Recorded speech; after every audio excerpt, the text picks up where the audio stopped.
అధ్యక్ష, గౌరవ ముఖ్యమంత్రి గారు శాసనసభలో దొంగతనం చేసిన వాళ్ళు ఏ రకంగా భయపడుతున్నారో చూడండి అధ్యక్ష. ధరణి అడ్డం పెట్టుకొని వందల ఎకరాల భూములను కబ్జా చేసిన వారు సిగ్గు లేకుండా ఏ రకంగా అరుస్తున్నారో చూడ అధ్యక్ష. సిగ్గు లేకుండా అరుస్తున్నారు.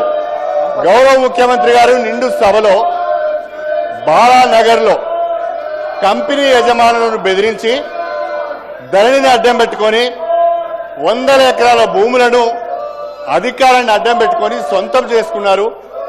స్వయంగా ఒక మాజీ మంత్రి ప్రస్తుత ఎమ్మెల్యే పేరు తీసుకొని వారి బంధువులు ఈ రకంగా చేశారని చెప్పి ముఖ్యమంత్రి గారు సభ దృష్టికి తీసుకువచ్చి మీ ద్వారా హౌస్ కమిటీ వేయాలని వారు ప్రతిపాదిస్తే సిగ్గు లేకుండా అరుస్తున్నారు అధ్యక్ష. నిజంగా నీకు నిజాయితీ ఉంటే, నిజంగా మీరు తప్పు చేయకపోతే హౌస్ కమిటీకి ఒప్పుకోవాలని చెప్పి నేను కోరుతున్నా. దయచేసి మీరు తక్షణమే హౌస్ కమిటీ వేయాలి. అధ్యక్ష, ఇంకొక విషయం, సభ్యులు ప్రవర్తిస్తున్న తీరు రాష్ట్ర ప్రజలు గమనిస్తున్నారు. కొంతమంది సభ్యులు సిగ్గు లేకుండా శాసనసభ్యులమనే విషయాన్ని కూడా మర్చిపోయి అరుస్తున్నారు అధ్యక్ష. ఇది సభ సాంప్రదాయాలకు మంచిది కాదు. దయచేసి వాళ్ళను మీరు నియంత్రించండి.